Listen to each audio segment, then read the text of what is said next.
di nuyu askanu Sénégal di nuyu tamit askanu Ndar bi ma bokk di leen ziar di leen jox seen wàccuwaay bu baax di nuyu kilifa aada yi ak kilifa diine yi di nuyu tamit ñi nga xamante ni tey jii caabi féete na leen gannaaw ñu nekk sa prison ba ak ñi nga xamante ni seen yaram dañu sutante. ban bannière ngeen di dem. waaw ñun ñoo ngi bokk encore une fois. ma tàmbale rek ni dañu ñëwoon Ndakaaru ngir teew ci lancement wu coalition Wallu Sénégal. ma àndoon ak sama coordinateur di Ousmane Wade ngir teewal waa Ndar foofu. gannaaw ci loolu nag jébbal nañu sunu mbébét jébbal nañu tamit sunu taxawaay ci kanamu kilifa parti bi di le président Pape Diop. waaw waxtaan nañ moom ni que ñun dañu am yéene vraiment bokk ci ñi nga xamante ni ñooy jiite mairie bu Ndar. kon maanaam yéen ci parti Pape Diop bii di bokk gis-gis ngeen bokk mais bu nekk Ndar. voilà donc parti bokk gis-gis bu Pape Diop bi nekk Ndar. du mouvement boo xam ne dafa rattaché wu dem fusionné wala dem coaliser ak parti politique bii di bokk gis-gis. non ñun moom parti bokk gis-gis. bu président Pape Diop ci la ñu bokk. waaye nag bon pour le moment depuis ay bés yi passé lancé woon nañu sunu candidature. maanaam sunu candidat kii di Ousmane Wade. présenté woon nañ ko comme candidat à la candidature des élections.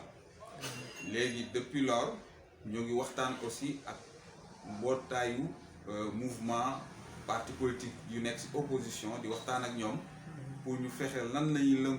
lënkaloo doole gi ngir vraiment ñu taxawal benn coalition boo xam ni daañu mën jàkkaarloog ndeyu mbill bi mu di Mansour Faye di maire actuellement sortant bu Ndar.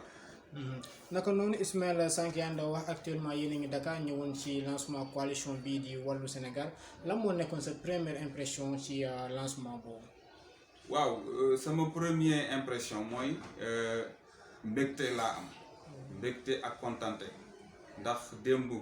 askanu Dakar yëpp ñëw nañu rawatina nag coordinateur des différents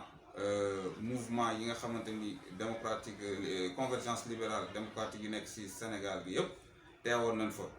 gis nañ fi tamit aussi teewaayu coordinateur leaderu yeneen parti de l'opposition. donc autour d'une même entité autour d'une même conviction mooy fexe ba Sénégal gi yëpp fépp fu coalition Wallu Sénégal nekk ñu mën jël ndam li. ndax Sénégal toll na foo xam ni benn parti waratu ko jiite parce que mën naa wax ni sax nawetaan la. donc dina bëri ay démissionnaires dina bëri ay ralliement te ñun la ñu yaakaar mooy ralliement yi dina gën a am doole dina gën a yokk jëmale ko ci opposition. ñu gis naka noonu ba tey ci lancement boobu ñenn nañu ci askan wala ci ñu ëpp ci askan bi daal di rafetlu seen doxalin yéen ñii di Wallu Sénégal ñu gis ni daal ay détails sonalu leen ndaxam yéen ba ngeen fa nekkee nekkuloon fa am na ñu doon xuloo wàllum couleur wàllum mboq meeg ñoom seen parce que tamit mën nañu gis ni coalition boobu couleur yi ci gën a fës couleuru parti démocratique Sénégal di PDS mais ñu gis ni daal yéen ñu fa nekkoon ci lancement bi daal ñun lu ñu gis ñëpp meloon nañ ñu bokk ndey bokk baay nekkuñu ci ay détails loolu tamit na nga ko mën a jàngatee par rapport ak beneen coalition bu nekk ak yéen en face. waaw xam nga coalition moom foo jaar dina am ay xëccoo ndax loolu mooy tax coalition dund. wala à la kulli àll il faut que mu am xëccoo. moo tax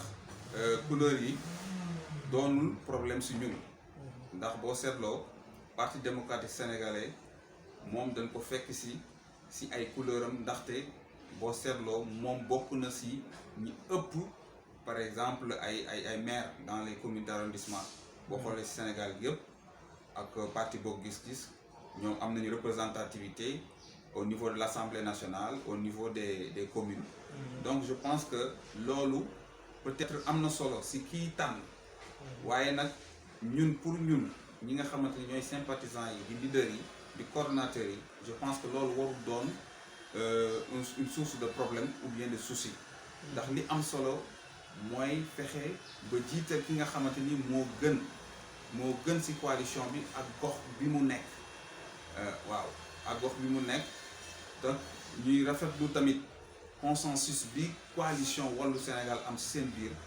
ñu fexe ba mbirum couleur bañ ñu féewale loolu yaakaar naa ni am nañ ko te dina gën jëm kanam ndax am na ñeneen ñoo xam ni ci gannaaw ñëw na fekk ci ñu mel na Abdoul Mbaye ñëw na fekk ci coalition bi ak CRD ñoom ñëpp ñëw nañu fekk ci coalition bi donc loolu ñu ngi ci gërëm leader yi di ci gënam aussi la compréhension des uns et des autres. mais tamit ñu bëri si askan bi nee nañu coalition boobu tey jii nii c'était normal mu am yooyu couleur wala mu en tout cas nekkoon coalition boo xam te dañ ko doon xaar parce que tey jii dafa mel ni coalition bi même si que yeneen parti yi ñu ngi si mais dañu ñëw ne retrouvaille famille libérale la rek moo tax ku ne famille libérale xam ne en général loolu en général noonu la ñuy doxee si couleur yooyu si mbokk bi moo tax ñu bëri jàpp ñu fa ñëw ñëpp bon en fait nañ ko waxatee dañoo dabu si rek mais mënuñoo imposer dara loolu tamit loo siy wax. le fait que ñu ne parti boobu daal parti libéral la wala coalition libérale parce que ku ne boo ko gis-gis ne Mamadou Diop. donc loolu mën naa wax ni lu mën a nekk la ndax boo seetloo ku mel na président Pape Diop bokkoon na si parti démocrate sénégalais donc kooku libéral la lu mel na Mamadou Diop Decroix donc je pense que loolu tax moo gën a tax sax coalition bi gën a dëgër. voilà léegi nag mu bëggoon aussi def benn précision parce que coalition aussi ni mu taxawee Dakar. taxawu ko noonu dans les autres régions boo seetloon Ndar ba léegi ñoo ngi waxtaan suñu biir parce que am na ay pàcc yoo xam ni ñoom dañu poser seen candidature léegi ñu jublu nag fii le 16 octobre jublu ci benn concertation élargie avec les leaders de l'opposition pour que ñu mën a boole suñu doole boole suñu xol nekk benn parce que loolu mooy tax encore une fois Mansour Faye jóge fi tant que amul dissension quand amul désaccord entre les uns et les autres donc mën nañu wax ni maire de Saint-Louis dina nekk ci loxo opposition. Ismaïla encore une fois ñu taxaw foofu ci coalition bi balaa ñoo génn chapitre boobu est-ce que tey jii jàpp nga coalition bi di Wallu Sénégal jàpp nga ni mën na nekk menace non seulement coalition présidentielle bi di Benno Bokk Yaakaar ak yeneen coalition yi nekk ci opposition bu nar a nekk en face bu mel ne tey jii nii mën nañ ci jël Yewwi Askan bi mën nañ ci jël la grande coalition Gëm Sa Bopp bu Bougane et cetera ak yeneen yu nar a juddu fan yi est-ce que jàpp nga tey jii nii coalition bii nii ngeen naan mooy Wallu Sénégal am na ay chance ci kaw coalition yooyu lu tax ma ne loolu parce que tey dañoo jàpp ni coalition libérale bi dafa yàgg nekk coalition boo xam te ne ay tenants politiques ñoo fa nekk yàgg na jiite ay gox-goxaat waaye ba léegi mu mel ni Sénégal daa nekk ci ay góota kon est-ce que tey jii jàppoo leen ni jàpp ngeen ni jusqu'à présent yéen am ngeen autorité ak autorité wu carrément nekk une menace non seulement pour cette coalition opposition bi ak coalition bi di coalition président Macky Sall bii di Benno Bokk Yaakaar. bien sûr loolu moom man yaakaar naa ni du nekk problème. xam nga l'électorat bi nga xamante ni ñoom ñoo nekk ci coalition Wallu Sénégal maanaam l'ensemble des partis qui composent cette coalition ñoom ñëpp ils ont des électeurs qui sont constants ay électeurs constants lañu duñu ñoo xam dañu wàll ji feneen ñëw fekk suñu donc démb rek li ñu fekk fële au niveau de la place du souvenir donc ñooñu électeurs yëpp sont des électeurs constants de longue haleine ñooñu yàgg nañu ànd ak président Pape Diop yàgg nañu di ànd ak Mamadou Diop Decroix yàgg nañu di ànd ak Abdoul Mbaye donc ce sont des électeurs constants maintenant ça doit être une menace et ça l'est aussi menace la parce que actuellement nii même au niveau de l'APR am na ay dissensions parce que ku nekk ngi bëgg poser sa candidature donc ñun tant que tasuñu tant que ñoo ngi doon benn tant que ñoo ngi nekk dans une même lignée convergence d'idées donc je pense que nii ce sera toujours une menace pour le parti au pouvoir.